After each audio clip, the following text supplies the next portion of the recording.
Another big weekend of intriguing Premier League action here on Titanbet.co.uk. None bigger than the match we'll feature first off. Manchester United out of form, hosting a rapidly informed, racing away with the title, Chelsea.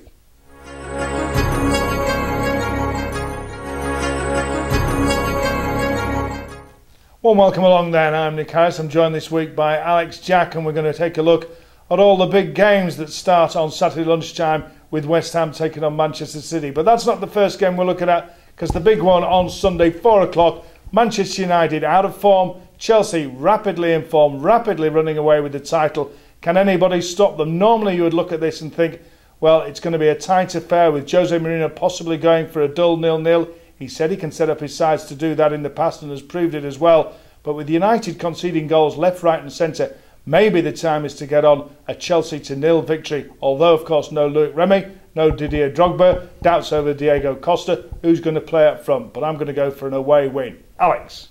Well, I think you're right. Looking at what Manchester United are doing at the moment, really struggling in defence. Problems there. Their best result, or best performance really, from Van Gaal, saying that their 2-2 draw with West Brom was their best display, and you've got to worry about what they're doing at the back. As for Chelsea, the only thing that's going to work against them is the fact that in midweek they did have Champions League action. That does tend to take it out of teams, but I can't see anything but a Chelsea win. No, an extra day to recover for Chelsea, unlike Saturday lunchtime when Manchester City travel to West Ham, the early kick-off. That's going to be really difficult for a City side. You get the feeling they're just a little bit out of sorts with themselves at the moment. Yaya Toure, what's going on with theirs? He's yet recovered from his fallout in the summer, whereas West Ham couldn't be happier at the moment. Sam Allardyce's men are up to 4th prior to the weekend. Dizzy heights for the Hammers. They've got 2 informed strikers. I'm going for a shock home win, 3-1 to the Hammers over a struggling City side. I think Manchester City for me. I think the way that they're playing, the way they tore apart Tottenham. Yes, West Ham have been doing well. The new signings, Valencia and Sacco, have been very good. They've added another element to their side, but the way Manchester City playing, Sergio Aguero is on fire at the moment, and I see a 2-1 Manchester City victory. Moving on to Sunderland against Arsenal at 3 o'clock. Arsenal always got a soft underbelly. They may well have that exposed at the Stadium of Light. Sunderland players will be desperate to show a reaction to Gus Poyet after their humiliation down on the South Coast last week to Southampton, conceding 8. It could have gone even to double figures had they played another 5 minutes. Sunderland will be going all out. I think bookings and sendings off is the one to get on the market here, because Sunderland players will be desperate to try and show that they're worthy of the shirt, and they'll be flying into the tackles against an Arsenal side who don't like being booted about all over the pitch. So bookings for me, and possibly a 0-0 or just a sneaky 1 goal either way. Yeah, I think Arsenal might come out on top of this one. Sunderland, how do you bounce back from 8-0? It's going to be really tough for them. Their big men need to stand up, the likes of Wes Brown, John O'Shea, Lee Cattermole. Stephen Fletcher needs to do a lot more up front for me. They will be desperate to put in a performance against the Gunners. If they get stuck into Arsenal, they will make life difficult for the North London side. But I just think Arsenal, at the end of the day, will have a bit too much quality. We'll have to wait to see which of those Sunderland players actually play. Poyet could change his entire 11 prior to that game. Moving on then to the rest of the games on Saturday. Liverpool take on Hull at 3 o'clock. Despite the fact there's no Daniel Sturridge, I expect Brendan Rodgers' side to have enough against the Steve Bruce team, who are resolute. They got a good 2-2 draw last week at Arsenal and could have done a lot better, but I'm predicting a tight fought, maybe 1-0 home victory. I'm with you on the tight fought. I think it's going to be a draw. I think Liverpool really struggling for goals. But Hull, on the other hand, they've got nothing to lose going there. And with Liverpool playing against Real Madrid in midweek, I think Hull can get something, maybe a point.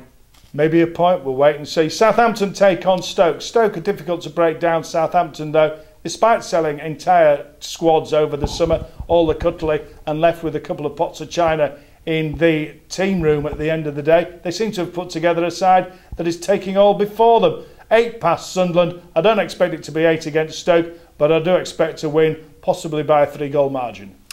I'm going for 2-1. I think just the way that Southampton tore apart Sunderland. Graziano Pelle, arguably the signing of the summer for me. The way he stepped in, the Italian, fantastic player, can score goals from 6 yards from the edge of the box. looking really good. I think Stoke will have their hands full, and I can just see Southampton edging it.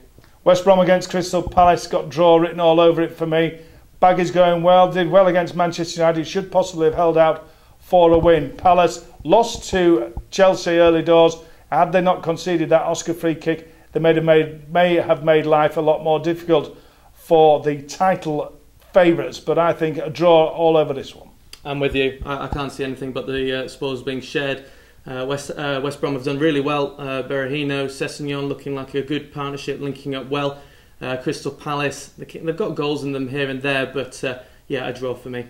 Swansea against Leicester is the final game on Saturday evening, 5:30. Not exactly sure why that one's been put on for everybody to watch at that time. Most people will be watching Come Dancing or whatever's on the other side. But Swansea will keep the ball for hours, pass it around Leicester, who haven't played well since they beat Manchester United, and a comfortable home victory to 0, I reckon. Swansea by 3. Yeah, I'm a Swansea as well. I think the way that they're playing, Gary Monk obviously agreed with what happened in the last game. I think they've got a point to prove. They'll be disappointed with their last results, and I see them getting the win. Moving on to Sunday then, Burnley take on Everton. Lots of games on Sunday because of the Europa League and Champions League this week. Everton will not be disappointed to be going to a side like Burnley who can't score. Everton appear to have got their mojo back in the likes of Ross Barkley. I expect Roberto Martinez's men to run out comfortable winners by at least 3. I don't expect Burnley to score. Yeah, I'm with Nick on this one.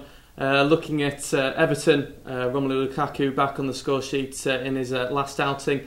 And looking good. Ross Barkley's a massive boost for the Toffees, and Burnley, I think they're destined for Championship football next season, just struggling really to score goals. They need to make some serious improvements in the January window. A comfortable win for Everton. A very wise man agreeing with everything I say. Spurs against Newcastle. Newcastle scraped to win last time out against Leicester.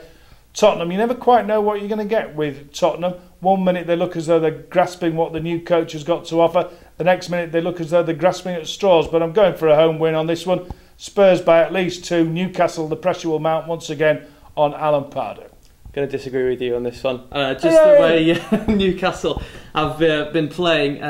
Yes, they were lucky in the last game, a late goal for Obertan. But the way Papi Cisse is playing at the moment, I think he was unlucky not to get on the score sheet at St James's Park in his last game, and I think he's looking good. I can see him getting a couple of goals against a flaky Spurs defence, and I think there's going to be a rare away win for Newcastle.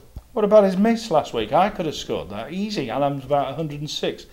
Finally on Monday, it's Queen's Park Rangers in action again, this time against Aston Villa. Aston Villa having a much happier season than they did last time out, although they are on the back of a run of defeats, coming up against a Queen's Park Rangers side that are falling out with each other left, right and centre. Harry Redknapp falling out with Adel Taarabt in midweek, possibly showing why the FA may have been right to go for Roy Hodgson instead of allowing a man who gets himself dragged into public fights with his own players. Things not getting any better for the Owls. They've got plenty of injury problems going into this game, and it's a away win for me. Yeah, away win for me. Sorry to agree with you again, but the way Aston Villa have been playing, they're still trying to play their football. Really tough run of fixtures they had playing against the likes of Arsenal, Chelsea, Everton has been really tough. That's why their form is so poor. But as I say, all the problems that are going on at Crystal Palace, along with Burnley, they're ones to go down for me. Christian Benteke, first goal scorer, 3-0 win to Villa. That's what I'm going for. Anyway, check out all your prices with Titanbet.co.uk, and we'll be back next week with a look ahead to those fixtures.